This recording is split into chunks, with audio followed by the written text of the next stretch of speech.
From the very moment after your first taste of articles at a vacation work program, you've been captured by this idea of becoming a partner.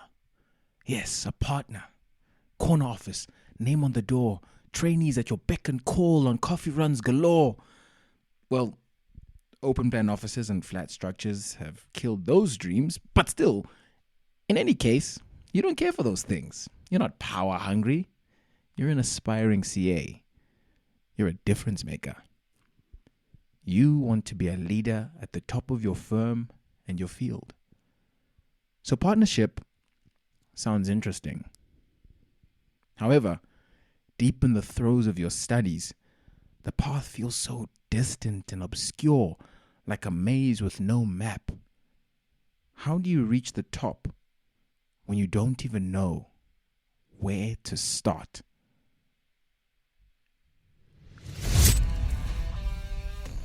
Today, we are joined by Susan van der Valk, CASA and partner of MGI Bass Gordon, heading up the family office and cloud accounting services businesses at that firm.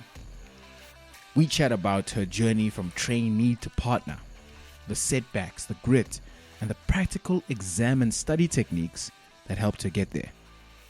Plus, we also chat about how she now builds the family office and cloud accounting solutions for clients as a partner. We also chat about studying part-time through UNISA, failing her first board exam, her 15-minute rule for studying and work efficiency, the jump from manager to partner, how important it is to know your why and not compare journeys, and more. Guys, I hope you enjoy. My travelers on the road to CASA. Think about this, right?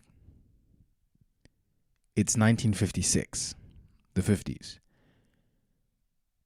And over 20,000 women organize a massive march to the Union buildings without phones, emails, or social media.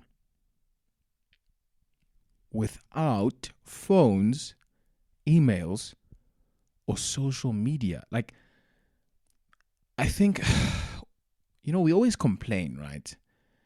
And I think if we just relax for a second and look for some perspective, right, from a historical perspective, we are just light years ahead, and we've never been in the place where we're at. So I think it's so important to look at what we have, man. It's incredible. And look at what the women had and what we still currently have. Their tool was not technology. It was intentionality and relentless resourcefulness. That's what it took, right? It wasn't actually these things that we tend to put in an inflated sense of importance in. There's this guy, George Mack. He's a great writer. And he describes in his work this idea of high agency, that true power lies in making meaningful choices within your circumstances, not waiting for perfect conditions. These women showed us that perfect circumstances are not what it takes. That leadership is about taking action with not what you should have, but what you currently have, and believing in the collective strength that we all actually possess when we communicate with each other. Their march, it was a timeless reminder that it's not the tools you possess, but the agency you exercise that can move mountains. And so, walking into the week, think about, where could you be higher agency in your life? Where could you think more creatively? Where could you leverage what you have more, because you have so much, especially as an aspiring CA? You've got a place, right, of knowledge. If you're at a university, you have libraries. Like, you've got so many tools in your arsenal. But the truth is, are you capable of utilizing them? Do you have the intentionality and the resourcefulness? Guys, this one is going to be incredible. Chatting with a partner today, we are going to have a lacquer conversation. And I hope that you absolutely devour all the wisdom that Sue has to share. It's an incredible episode and an incredible moment, I think, for us. With that, on to the episode.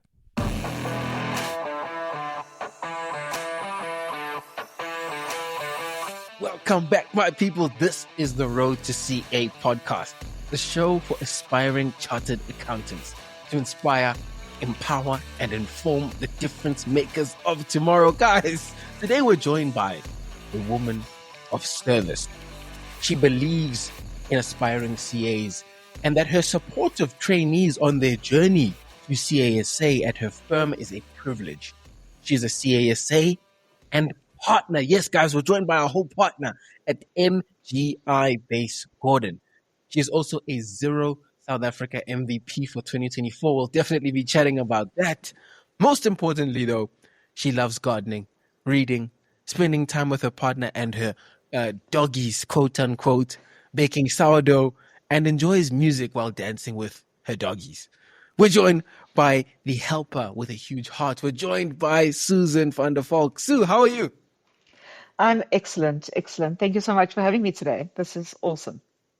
I'm excited because I think you have a very, I think, important perspective, even just as a woman who is at the top of corporate that I think aspiring CAs would absolutely gain from. So I'm excited.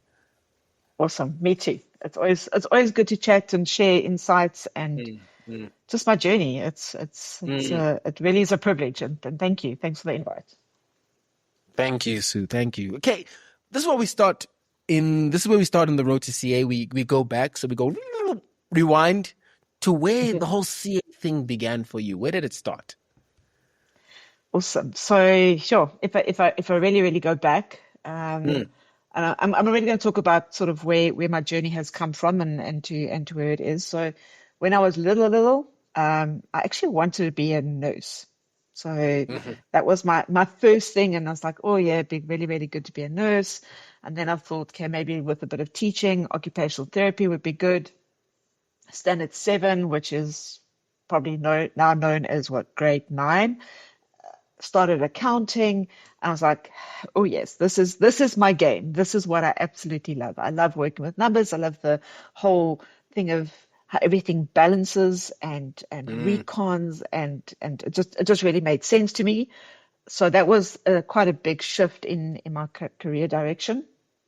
And in standard 12, what's it, matric, grade 12, BDO, Spencer Stewart, Pretoria, they came to our school and they were looking for some of the top students to go do VAC work in the April holidays, which I did. I'd say that was it. That was it for me. Having those 2 weeks doing VAC work there was like, this is what I want to do. Just the experience of being on audits and engaging with clients and engaging with the trainees and what I'd be learning, what I'd be doing, just made me realize that is where my future would be. What about that period, that specific one, captured you? Hey, what do you think? I think it really was the insights into what you see in a business, and what it means to be part of the audit process and to give assurance to the client to say, yeah, things are looking fine in your business. Or if they're not, to give recommendations as to what they can do better, help them improve. Hopefully, as later on in years you realize that you're obviously identifying tax savings or just compliance issues and making sure the clients are managing that. But I really think it's about that contribution to someone's business and the role that we play in that. just seeing numbers, seeing numbers and the patterns and things like that really, really is great and makes sense. It's almost Okay, like you're carry on. painting. Cool. So I finished matric, which was, I must admit, quite difficult. Doing biology and science as some of my subjects. Like, why do I have to do this if I'm going to be a CA essay? But we did it nonetheless. Finished matric and actually started my training contract straight out of school. So I was a newbie that registered with UNISA, my degree. So studied part-time, did my training contract. And yeah, as much as I would have loved to have gone to varsity, and my mom, we just didn't really have the opportunity at the time. I don't know if it really would have been good for me. And the reason why I say this, I'm a very practical person. So by doing the work, I learned the theory in a way. I would say a little bit of a flip side. So for me, it just really made sense, and it made sense to the theory and what I was studying. Obviously, there's subjects that you just, I mean, that doesn't really ever come into play, but it doesn't matter. You get through it and you do what you need to do. But that really worked for me. So I did a extended. So most people, when they hear about training contracts, they will hear about a 3-year training contract. That is where someone's got a degree. But because I was busy with my degree, I then did the extended training contract. So I actually did 5 years of training contract. Loved every moment of it, learned a huge amount. And then the year thereafter, I did 1 year post articles at BDO and then moved to Cape Town. That was back in 2003. I moved on. So the plan that year was, and I joined MGI Bass Gordon that time as an audit senior. And the plan that year was actually to do my CTA.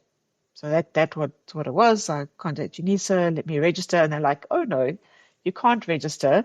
You've still got one module of your first year that needs to be done. I mean, can you believe it?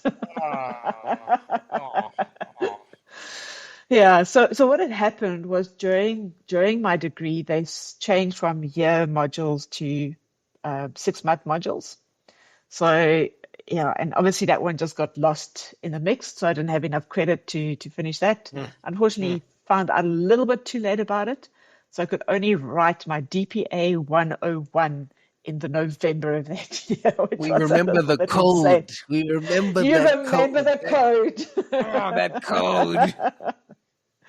Yeah, and if I to tell you, just to sit through the paper was just such a pain. It was like basic maths, and I was like, Yeah. oh, do I really have to? But you have to. So thankfully got that one under the belt.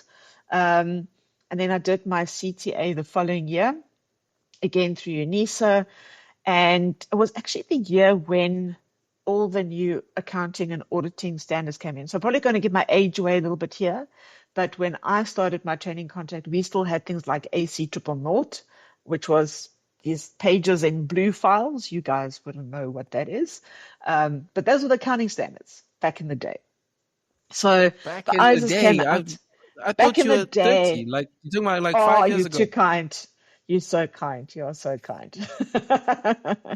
So yeah, the ISIS came out, the IASs came out, all of that. So that was a whole new ball game for me. Hadn't seen any of that during my undergrad studies, and I was fortunate enough to pass my CTA first time. So that was a win. That was an yes, and a little bit bengat, I think you end up being.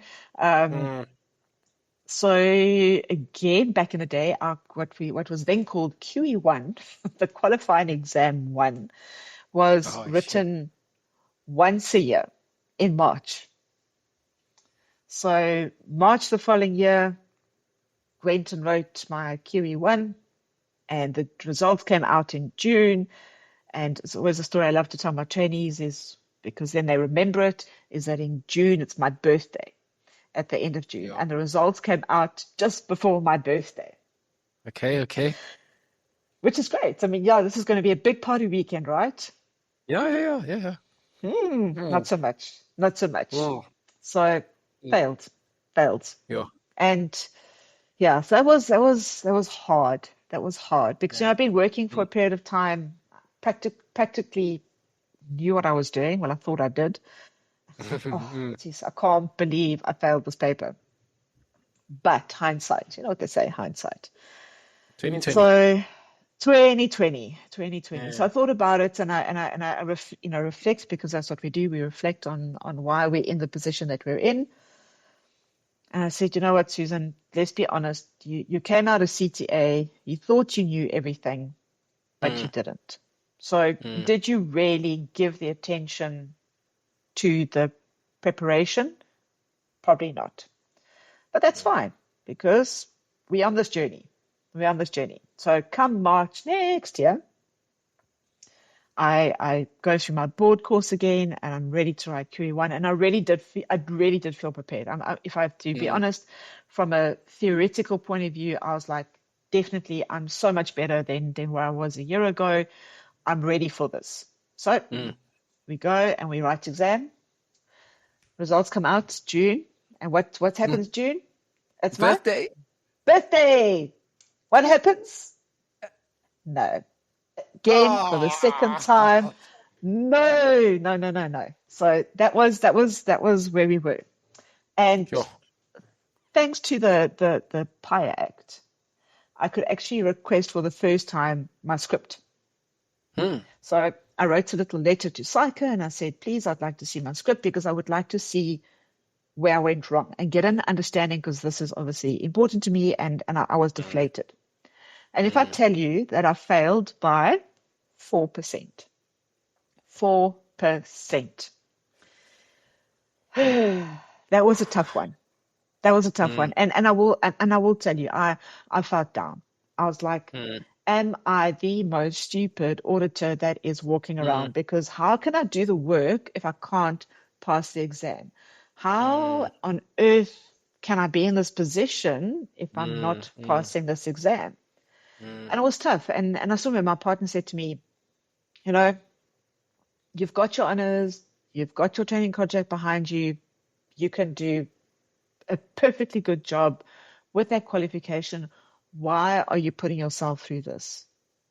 Why are you saying, write again, and you have this failure and you have this complete letdown and this huge disappointment? And I said, you know why? I want to be a partner. I cannot be a partner at an auditing firm if I'm not a CASA and if I haven't passed my second board exam, which was the auditing qualifying exam at the time. I have to do it. That is my dream. That is what I'm holding on to.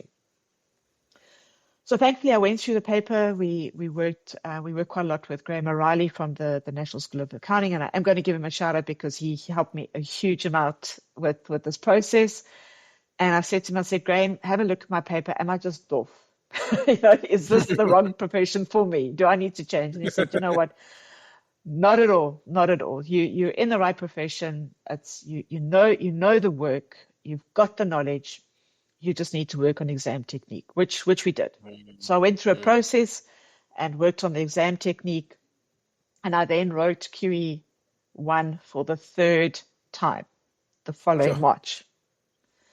And it took a lot, but I definitely felt confident in the paper. I can still remember there was quite a big question on PPE, which was quite interesting, and there was a little bit on share-based payments and stuff. So I mean, I can remember that kind of thing. Yeah. So June comes. It's now the Friday before my birthday, and I could literally pop the champagne for the first time in 3 years. Finally. So that was really amazing, and I really was so relieved, if anything, to be through it, because I could then feel my journey was starting to get traction. And that November, I wrote the PPE exam. So the second board exam, which is now called APC, used to be called PPE, which actually was the auditing qualification. So it's not property, plant, and equipment. I'm not guessing. Property, plant, and equipment. That is correct. I think it was the professional proficiency exam or something like Oh, that. okay. Yeah, yeah. Okay. So that was always fun. And I still remember I was so confident coming out of that exam. I really just had this like done, dusted. I'm in it to Mm, win it. And come the February, so that's when the results came out, and yeah, I was sitting down. So remember the spot in the at Willie Point Beach, trying to dial up into Psycho's website, and I go check my results. After sure. 15 minutes, my boss like, just phone them, please, just phone them. You can't just be waiting. I'm like, yeah, but it's fine. I don't need to phone them. No, but just phone them. Yeah. So hopped on the phone and chatted to the lovely lady at the Cape Town Psycho office. What's your name, my lovey?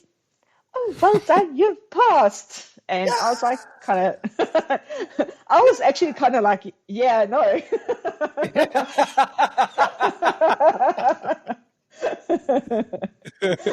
So, so it was like very much it was just a confirmation of what I had felt, and that really Mm, felt the conclusion of that phase of my journey and the start mm, of my next phase. So, mm, it's one thing that I love to share because it really is important for each person that is going to listen to this to know that their journey is unique. At no mm, point, I mean, yes, you do go through the journey and think, yeah, but so and so's doing better than me, or they've a little bit mm, further than me. But that's actually relevant. And yes, mm, maybe I can say it with maturity and mm, experience and looking mm, back on it, but mm, your journey is unique to you. mm, Don't compare yourself to the next person. mm, If you know why you are doing this, you will get there. You will do what is needed and make sure that you get to the end goal. And mm, that's why I always say, what is your why? Why are you doing this? mm. Because if you don't know that, it's going to make it more tough, crazy, and just like you're kind of going, well, why am I doing this? Yeah. And you're going to lose almost the love, the passion, the drive, the want to actually get through. Mm. So that is my journey to qualifying. Sure. Um, it was a long journey, and you know what the best is? No one has ever asked me how long did it take. That is Really, the really, best Sue, part. are you being I'm for real? serious. I thought everyone was gonna I'm being ask for me real. how long. Yeah, no one has asked me. No one has ever said, so how long did it actually take you to qualify? And Mm, that's the thing is because it's not about the time. It is about the end result. It is about the qualification. It is about mm, you have achieved that massive milestone. You have reached your dream. mm, And that to me is what it really is about it. And it's the support that goes along the way with it, you know. mm, And when I look at the support that I had around it, around this time, it was immense. mm, Just people rooting for you, people believing in you, people saying, well, this is the carrot at the end of the day. Um, mm, you know, those kind of things that you are aware of. But at the end of the day, you've got to do it. mm, You've got to do the hard work. You've got to drive yourself. You've got to push yourself. And and it's rewarding. It really, really is rewarding through it all. mm. Yeah. You know, it strikes such a huge chord in me, Sue, your story. You know, I failed last year, so that was my first brush with failure. You know, on the backdrop of being such a success as most accounting students are in high school, you know, you know, Yeah. you even mentioned this word that I'm even gonna say, you know, yeah, you're a bit of a grootkoop, you know, you come out of high school and now you have this thing called failure come about. And every Yeah. single person who's been through this journey has had some form of it. Even the top Absolutely. student, people think, oh, these top students, they walk on water. Oh, they exist on a different wavelength. No. In fact, if you think about, and empathy is a really funny thing. And I know you really believe in this in the workplace and in business, but people think about empathy. I remember watching this video from a psychologist, which just it blew my mind around. But people think about empathy as if you take yourself and you put yourself in someone else's shoes. But that's actually a wrong way to think about it. Because if you take yourself and you put yourself in, let's say there was a child who lost their toy, right? Their favorite toy. They just lost it and now they're crying. They're in despair. They're feeling the sadness and the anguish. And you put yourself in their shoes. As an old person, you're probably going to be like, oh, dude, it's just a toy. If you just look up, there's going to be so many more toys in your life. But actually, what you need to do when you think about empathy is you need to think about the emotional response, the equivalent emotional response for yourself. So when you think about the child, what he's actually gone through, or what she's actually gone through, is she's experienced loss, probably the first loss of her whole life. And that's more what we can relate to ourselves. And if you think about the journey of failing, it's truly one of the first huge losses that one has ever had. And if you think about the top student in CTA, the infamous CTA, they might have had a test that was 30% down from their usual standard. Absolutely. Which is like, absolutely. Isn't that failure? Isn't that same 30% that you got in CTA, Yeah, no, 100%. And it really is about, we have goals for ourselves and we have what we want to achieve. And when you can't achieve it, you and yourself feel failure. And it's because you haven't achieved what you wanted to achieve. And we can't take that away. So when we say, well, the guy, didn't get, he's down by 30%, but hey, he still passed. Hey, you still passed. That's great. But that's really not what it's about. It is about that goal. It's about that dream. It's about what you want to prove to yourself about who you are. And when you can't do that, one does need to acknowledge that someone is feeling that loss, is feeling that disappointment, is feeling that, I almost want to say, a little bit of unworthiness. Because in their mind, if I don't achieve, let's call it an 80%, 90% aggregate or whatever it is, how am I worthy? But of course you are. It's that's not what it's about in the bigger scheme of things. But in your world, in your life, you need to find a way to accept that 50, 60, 70% is still a worthy mark. That it is still okay, that you are still going to go on to be a successful person. And it is. I mean, we compare ourselves all the time, and unfortunately, social media has made this even more so. And what we see on social media is the happy stuff, right? And if you are seeing someone who is celebrating all the time with the great achievements, the great results, you don't know what those true failures are behind there. You don't know when they had a bad test, when they had a bad day, when they didn't achieve, and what they felt like. And we need to be real about it because it's okay. It is okay not to feel okay. It is okay to say, I'm doubting myself. But the bigger thing, and that is where the next step comes in on your journey, should be, so what am I going to do about it? How am I going to change that feeling into something positive to achieve what I actually want to achieve? And when we can start doing that, that is the growth. That is when that extra bit of specialness comes out of an individual, I believe. And, For me, your story, it speaks to grit. Hey, it really speaks to that refusal to stop. And I feel like that's the real thing it takes. If anything, a CA, they gain the skill of resilience. yes. So do you think it's possible to cultivate grit? I think it is. And it's going to again come around what are you exposed to? Okay, What, yeah. if and what kind of support are you getting along that process?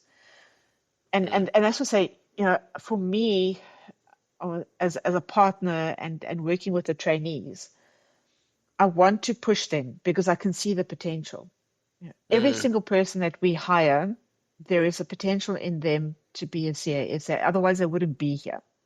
mm, And mm, yes, some days I'm tough. I know I'm tough, but it's because how are we going to learn to push ourselves a little bit harder when we are on that journey?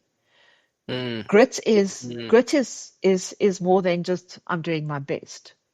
mm, It's I'm pushing myself through that barrier mm, to be better than what I was yesterday, to learn more, to take on board the criticism, how you react to the feedback, and just actually pushing yourself forward. Because mm. it's sometimes so easy to say, hands up in the air, I give up. I can't do this. Yeah. That's it is easy. And trust me, I do that as well. And then I kind Mm, of go sit back for a little bit and go, okay, but hold on. You can't actually give up because why are we here? What are we doing? And then mm, what's that fire in the belly mm, pushes one through. And mm, maybe that is what good really is. It's that fire in the belly, that mm, what is intrinsically pushing you through that tough moment. Because when you are sitting writing that paper and you are struggling through, yes, your one option would be hands up in the air, I give up, I'm yeah. walking out the exam room. For Mm, sure. mm, That's it. mm. I'm done. I'm done. Literally, Whatever. literally, Sue, I'm so sorry, but literally, I think this exam period, I saw people do that. Like an hour in the paper, people were just like, it was crazy. But yeah, please carry on. Yeah. And that, and it's tough. And Mm, so how do you then train yourself to sit there and refocus and say, fine, this question isn't great. I'm mm, really struggling. But is there then maybe a question that I do know that I can then work on and push myself through? And I think with the grit comes confidence. So when you start to feel a little bit more confident in yourself and your ability, it's easier to push through that difficult phase. mm, mm. I do believe it can be learned. I do believe it can be learned, but there's got to be a will with anything. There has to be a will. So for me, I Yeah. think the big takeaway, you mentioned fire in the belly. I feel like it was that why. It was that North Star of I Hmm. want to be a CA. And because I want to be a partner, I have to be a CA. And because I have to be a CA, I have to pass these boards. I feel like that was it. Hmm. My sort of takeaway and for those listening out there is find your why. It sounds like a hectic thing, but find your why in the everything and every day that you do. Speaking of that, Absolutely. your Yes. why was becoming partner. What was now the Hmm. journey from qualifying to partnership? Because you even became a partner at like 30, which is crazy. Yeah, I was. Sure. So it was quite an exciting time. Mm, So again, I couldn't become a manager without passing my board exam. So that was the first yeah. step. And then from that, it was I was very fortunate that the partners at MGI Bass Gordon, they saw, well, they must have seen some potential in me, and it was time to appoint a partner, and they had the conversations with me. So it was about a 2-year time period from qualifying to being appointed as a Sure. partner. Yep. And Sure. it was quite scary. It was quite daunting because when you realize that you're the one that's signing off that audit report and you're taking the responsibility and the buck is stopping here, Yeah, it yo. it is quite something. But it was a very supportive process that I went through. Obviously, it was something, you discuss with family. Is this the right play? And again, I just really have been blessed in my journey. There was no doubt for me, is this the right firm to become a partner in? It was, this is the right firm to become a partner in. So when that offer was made, I was super excited. I think I was more concerned about what's the mechanism of becoming a partner. How does it work? What does it entail? What does it mean? But it just felt quite a natural progression for me. And yeah, I'm very fortunate with my fellow partners.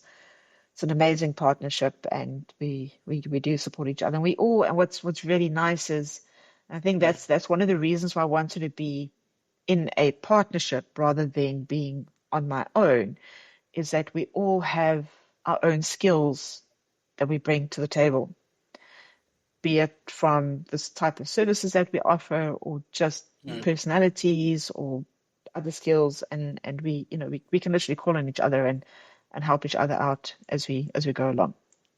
So yeah, so my journey there was quite short, but I think I'd paid the school fees before.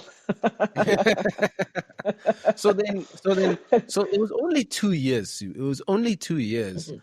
There must have been obviously stuff happening before that, but like, what would you say were the contributing factors to that sort of almost, it looks instant, but I mean, there was, as you said, there were many school fees that were paid before. Well, like, what would you say are the factors that went into your case to become partner? So it was, I would like to think it was the ownership that I took of the portfolio that was assigned to me. So being manager on those jobs, and how we always say, when you are aspiring to that next level, you almost need to perform at the next level. So did I make the partner redundant at that level? Did I run the jobs to that extent where it was an easy task for them to come in, review, get the financial signed off, meet with the client? And I believe that I did. And more than that was probably my contribution to other areas within the practice. So training of trainees is very important to me. So I got involved in training, got involved in recruitment processes, where I could see operationally things could be improved upon, or just needed, not even improved upon, but I could give some insight into it, contributed to that. But the critical thing is, and one thing that we need to realize as CAs and future CAs, is that this career is really about building relationships. So I built the relationship with the clients, built the good relationship with the partners, that I could give them the feedback, discuss issues with them, just created that openness, that trustworthiness, that honest relationship with the clients and partners. And I think, that is a huge factor. When you're running a job, and it doesn't matter whether you are first year or manager, it's that communication. It's keeping the key people up to date as to where you are, where there are issues. Deal with the issues, raise the issues.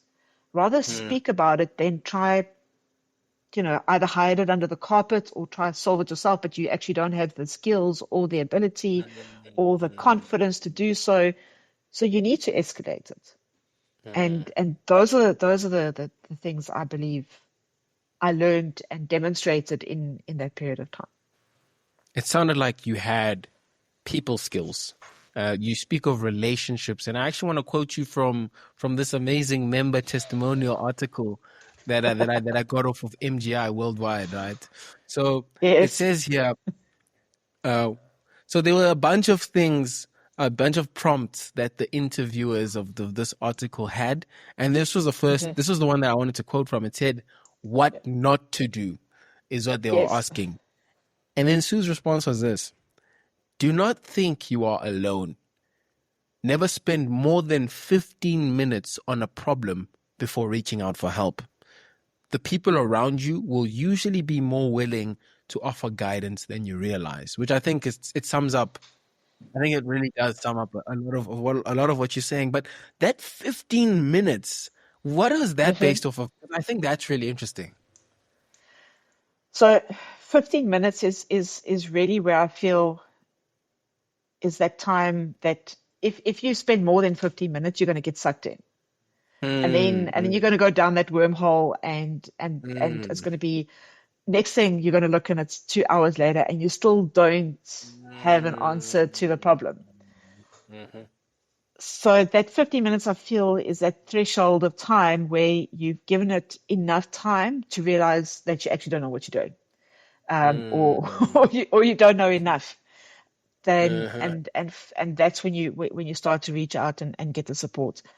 And it also just allows you, I believe, enough time. So if you think about when you write an exam paper, right? And it's a 40, I don't know if it still works away, but for me it was for a 40-mark question, you had an hour to write. I think it's about that. So actually it's slightly changed because we don't have reading time. It would be a 40 mark question. You'll get an hour and 20 minutes. So now it's slightly different because reading time is completely eliminated. Yeah. But yeah, it's about the same.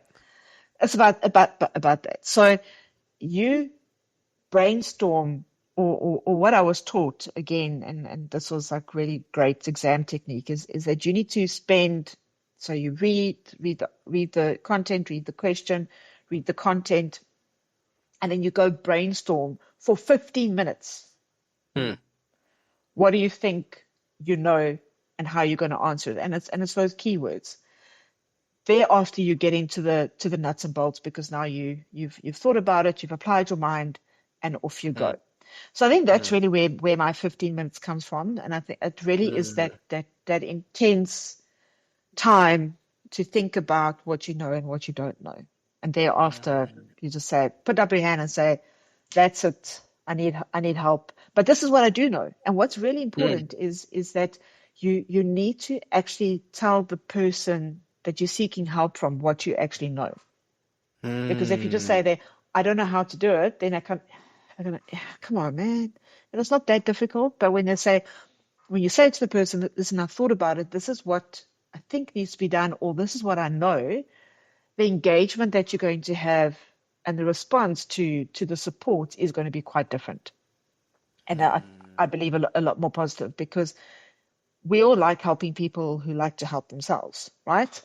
So when you show that and you demonstrate that, then that support is going to become a lot more easily, I think, in the process. I love that. I'm quoting you. I'm going to have to credit you. We love to help people.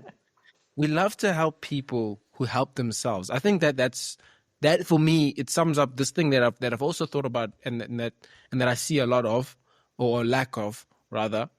When you don't, even the way you ask a question, when you haven't thought about it, people receive that and they can feel it. And what that communicates is that this person has lazily just dumped their unprocessed thinking into my hands for me to go and solve their problem. That's sort of what it communicates. 100%. We love to help people who help themselves. Yes, absolutely. And if it was one like a top tip for that future trainee, that is it. That really is it. Because as you say, if you haven't thought about the question properly, if you haven't thought about the process properly, people do. I mean, it's like they've got better things to do than go solve your problem for you. But when you have shown that initiative, when you have shown that applying of the mind, there is definitely a lot more willingness to go through the process with someone. I'm gonna before we pivot to the next part, I just want to even draw this principle to studying. I think when you're studying, so I'm working into CTA, so even me, I'm trying to cook my study strategy. I think when you're studying, like on a third year / CTA level, especially, if in 15 minutes you don't get it, you flag it and you say consult, or you say go discuss with someone, and then you move on. Because, and I love 100%. what you said. If you stay there past that 15, you're gonna get sucked in, and that's You're going to get dangerous, sucked in. especially in those moments where Yeah. at CTA there's no time. There's no time to get There's sucked no in. time. Yeah. And so maybe just another bit of a quick tip from the life of from the life of Sue for those that are preparing for studies, especially for CTA and going into the board exam. When you are looking at content for revision or preparation for the week ahead, what is the natural response, do you think, or the natural approach to looking at that content? So let's say it's something that you're familiar with versus something that you're not familiar with. Where do you think your natural tendency is to start? Familiar or unfamiliar territory? Familiar for sure. Okay. So what happens then? Oh, I know this work, so I'm going to spend my time on this work. And you're just delaying the inevitable of getting to the stuff that you really, really don't feel comfortable with. And then you don't have enough time. So I always say to my trainees when they come in and seek sage advice from Sue in the corner, and I'll say to them, all right, when you look at your weekly plan and what you're going to do, you need to have a look at the topic and say, what areas am I comfortable with? What areas am I not comfortable with? You start with that you're uncomfortable with. And you're 100% right. When you are getting sucked in, you stop, you diligently stop and say, I need to consult, move on to the next one. Otherwise, you are not going to get through it. You are not going to get to grips with the topics and the material that you struggle with. And it's like writing an exam. It's so easy to not stop at the time limit on that question because no, but I know a little bit more. I know a little bit more. I can add a bit more. But is it enough versus the next question where you can actually probably gain a lot more versus that little bit more? So those are the kind of things, and that again, Graham taught me that really well. I've got some fun questions, 3 actually, Okay, cool, that I think excellent. would just be lovely for people to see that accountants are fun, guys. Let's keep it chill.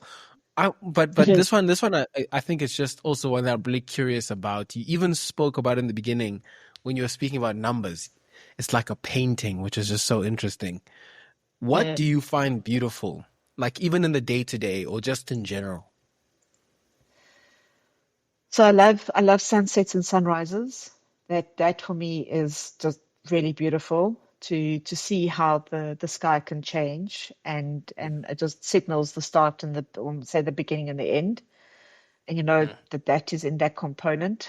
So that for me is something that I really enjoy. I love the sea. So I'm fortunate enough to see the sea on a daily basis and just be connected to that. And I love hearing the birds sing.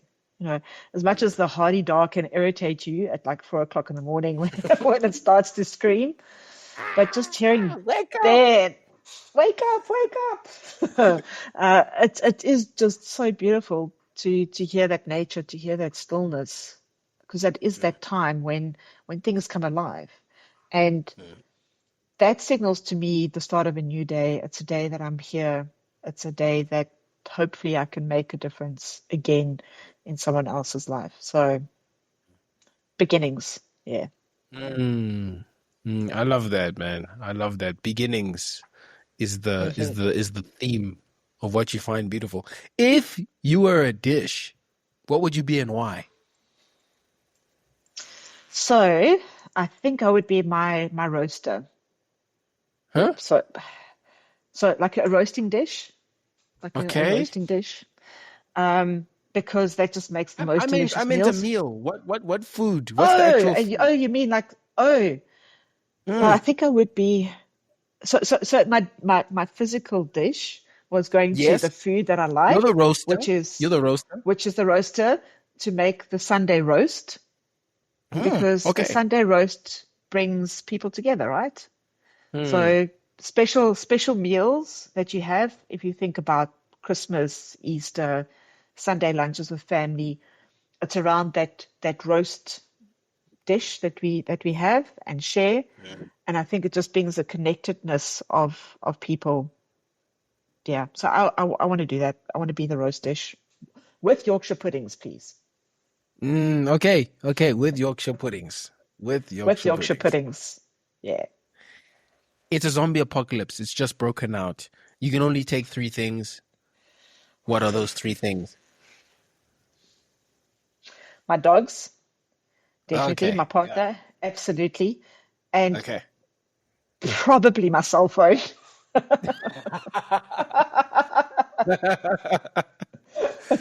These cell phones, Sue, these things, they take our lives. They take our lives. But it means that I'm sure you're like, at least I can partner, work. cell phone, partner, cell phone. Oh, I don't know. Right, you got to be able to work, right? And on your cell phone is your banking. It's got your emails. It's got your OneDrive. So you've got your documents that are stored. You can still access whatever you need to in terms of work. So that's why it's in. That's why it's in. I hear you. MGI Bass Gordon, the company that you work for, you work in the family office department division and the cloud accounting division. What do you do in those 2 departments? Great question. So for all of us partners, I think just to sort of paint a bit of a picture is that we are all assurance partners. So we all do the audits or independent reviews and all of that. And then one of the other divisions that I head up is family office, which incorporates our cloud accounting. So I like to call our family office, it really is a bespoke service that we provide for clients. I sort of like say to them, well, we can be your financial manager. Actually, yesterday I had a call with one of our clients. Their financial accountant is no longer with them, and this time of the year, who's going to find someone new very easily, and they need accounting support. So we are tailor making a solution for them where one of my family office team can go in, do processing, do recons, do their payroll, do their VAT submissions, the MP submissions, whatever it is they need. Some of the team will even do payments on behalf of clients or arrange car licenses to be renewed. So it really is that all encompassed for, and it was actually born out of families who, yes, they've got their businesses and operating, but when they look at their personal companies, trusts, structures, they need someone to manage that. And we then step in and do whatever is necessary on that. And the main tool that we use is then driven by our cloud accounting, which is Xero. So we are a very proud Xero partner, and our clients, well, we use Xero internally for clients that we do internally, and we also then help clients do the migration to Xero and give them support in that space, which is, it's a super exciting space. We cloud solutions and the cloud, it's sort of like one mark in our auditing paper, which is interesting. Yes, that is for now. Yeah, for now. And in fact, I love that you said For that now. because the CA of the future has to understand information technology. Like, my Exactly. dad, he always calls, whenever he says the word IT, you must just know his brain is just switched off and he's just done this. You know that, like, the IT and all that. But that we as CAs, we can't actually afford that. Especially No. as basically we are the custodians of the truth, because numbers Correct. don't lie. If They we don't. cannot take that truth and process that truth at the speed that's required today, then everyone's blind in the dark. Absolutely. But for me, when I look at these cloud solutions, so if we go back to when I was a trainee, right? Some of my clients, we had to manually write up cash books, manually write Sure. up ledgers and journals and all that kind of stuff, and with all the fun referencing and that. which then went on to then it progressed to using Excel, to then using different accounting systems. We saw the likes of Pastel and the legacy systems. So legacy is always your desktop systems that are in place. And that is now migrated to cloud. So what is the big move of why we want to get to cloud is we want to buy people time. So by using technology, and particularly cloud technology, it allows you to then have an ecosystem of applications that can help you in the process. So Xero, their one fantastic thing is their bank feed. They've got bank feeds that pulls the bank transactions into Xero. You have an app called HubDoc, which will then you can upload documentation to, which will then learn, which will read and then learn how you want to process it. So that then again saves you time. So I was call it the basics becomes a lot easier, which will then allow you as a business person more time to be reflective. Because the last thing you want to do is be in a position where you don't know your cash flow. You don't know what your debtors are, what your creditors are, who hasn't paid you, who must pay you, who you must pay, and you just become a whirlwind. And all you're trying to do is grow your business because all you're worrying about is that basic accounting stuff. So these tools allow, and I would say, especially Xero really does talk to the small business owner, and it really is an exciting space. And if you have a look around and you see who's in the economy, it really is, yes, obviously we've got the listed companies and the big companies, and I mean, they've all got their place, but those small business owners have got such an important role within our business ecosystem and community. We need to find ways to support them that allows them to go grow their business. And that is what this does and what we love. So for us, the real benefit is to say, well, yes, the information's been taken care of. Now let's go and reflect on it. Let's see what the business looks like now. Not 2 months down the line when you're trying to get management reports up because people are still processing from 3 months back and you actually don't know what the true state of your business is. Real-time decisions, as instant gratification people. But it's not even instant gratification. It's really just about getting your data quickly. And the quicker you can get it, the quicker you can make the decisions. I was even just thinking about,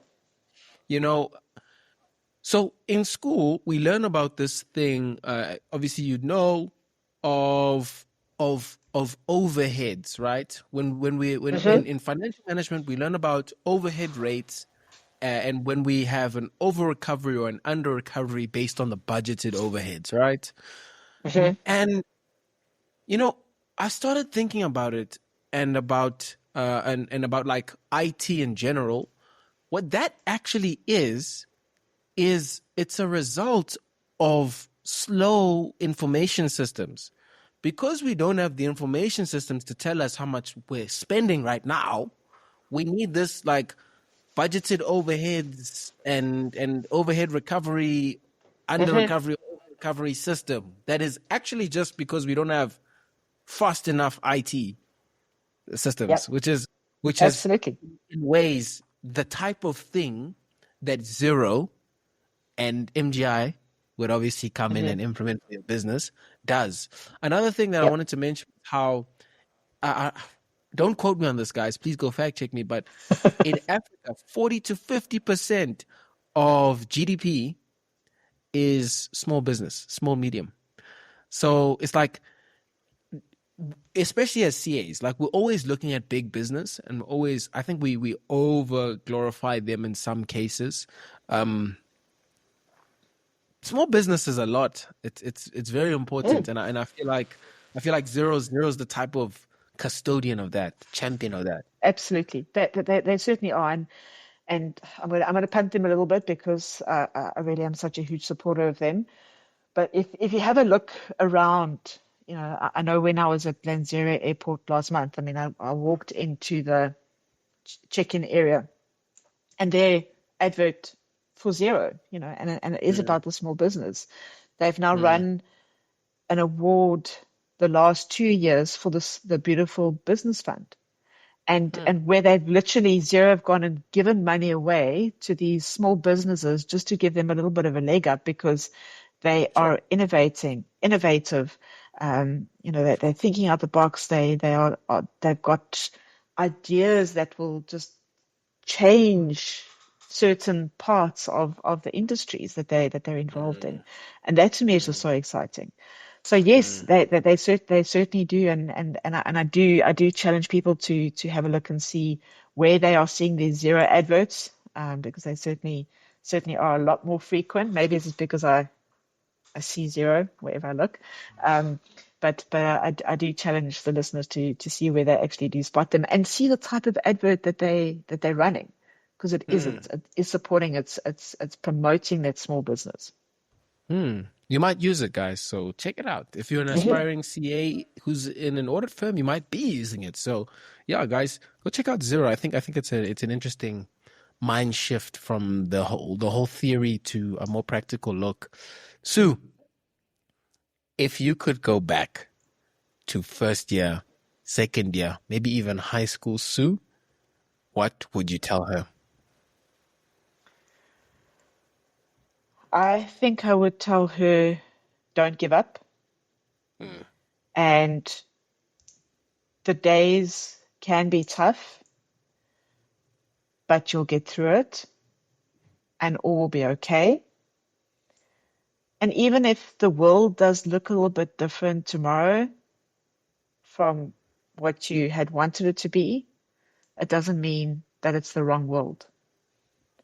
And just make the most of the opportunities that are given to you. Just continue to do that, because that really, I have been given so many wonderful opportunities, and I think just really reaffirming that decision to take them up and use them has been so beneficial. Has been amazing. It'll be okay.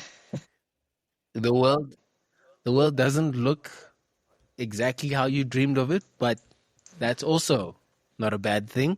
And most importantly, don't give up. Stay in the game. Stay in the game. Guys, if you have not already, tell us so please follow this. Wow, this is actually such a pleasure, Sue. I really appreciate everything that you do for aspiring CAs, for the country. I think you're the difference maker that we aspire to be. Oh, thank Truly. you.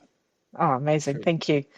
Well, I think, for you, and that's what really excited me, when you reached out, is that you're creating this platform, which is just so amazing.